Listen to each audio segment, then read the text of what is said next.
Extrait numéro 32. Un guide de prière, le Notre Père.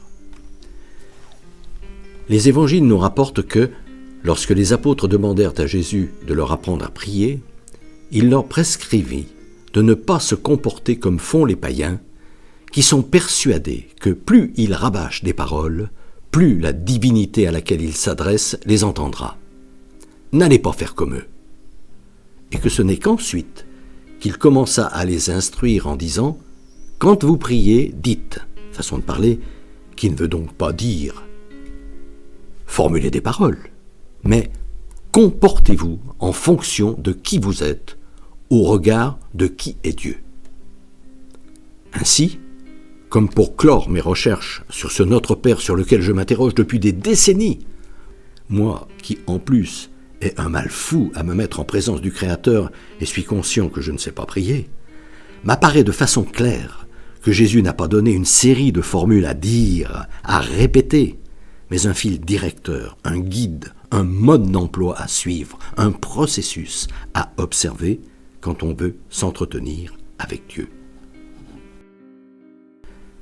Notre Père qui es aux cieux signifie donc lorsque vous décidez de marquer un arrêt au milieu de vos activités pour vous adresser au Créateur, commencez par vous lever, par vous mettre en état de veille, par faire le vide en vous, en balayant toutes les pensées qui vous distraient, afin que, ayant fait place nette, Dieu puisse entrer, par faire respectueusement silence pour être en mesure d'écouter ce qu'il attend de vous, mais le dit en général si doucement qu'il n'est guère plus perceptible que le murmure d'une brise légère. Que ton nom soit sanctifié. Cet arrêt venant clore un temps plus ou moins long pendant lequel vous avez eu à cœur de bien remplir votre mission sur terre pour lui être agréable, vous pouvez dès lors chanter votre joie et oser cet acte hors norme, extraordinaire, inouï, entrer en communication avec votre Créateur par la prière, pour lui dire que vous ne souhaitez qu'une chose, l'honorer correctement, le remercier de vous avoir créé,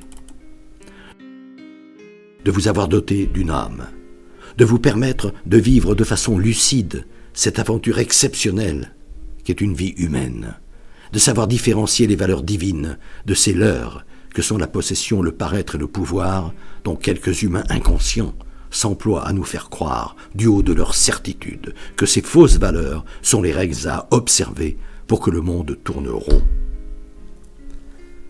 Que ton règne vienne, que ta volonté soit faite sur la terre comme au ciel. Demandez au Créateur de vous aider à utiliser les qualités qu'il a mises en vous à votre naissance, non pour satisfaire égoïstement vos instincts et vos besoins, mais pour bien remplir la mission de rendre les autres heureux pour laquelle il vous a créé, et ainsi être de ceux qui agissent pour faire de la terre un paradis, le royaume de Dieu. Donne-nous aujourd'hui notre pain de ce jour. Comme vous savez bien que cette mission est au-dessus de vos forces, n'hésitez pas à lui demander de vous donner un peu de son amour pour qu'il vous aide à la mener à bien, déjà aujourd'hui. Pardonne-nous nos offenses comme nous pardonnons à ceux qui nous ont offensés. Suppliez-le de vous pardonner, d'avoir oublié que c'est pour aimer et pas pour autre chose qu'il vous a créé. Autrement dit, demandez-lui de vous aider à partager ce qu'il vous donne et à ne pas juger vos frères. Ne nous laisse pas entrer en tentation.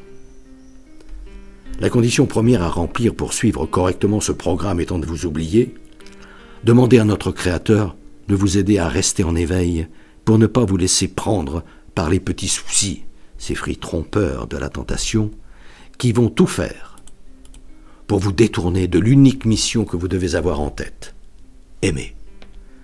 Car si vous les laissez envahir votre esprit, il en sera comme il en est de la cigarette, de l'alcool ou de la drogue. Ils vous domineront.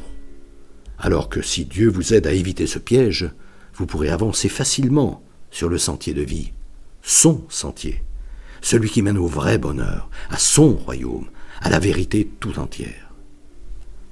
Mais délivre-nous du mal. Surtout, demandez-lui de vous empêcher de vous passer au cou et aux pieds ces chaînes qui vous transforment en esclaves chaque fois que vous péchez.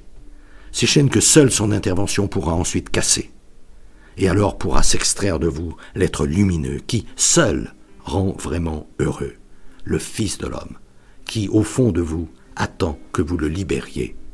Rappelez-vous, si vous demeurez dans ma parole, cette parole que je vous livre de la part de Dieu, vous connaîtrez alors la vérité, et la vérité vous rendra libre.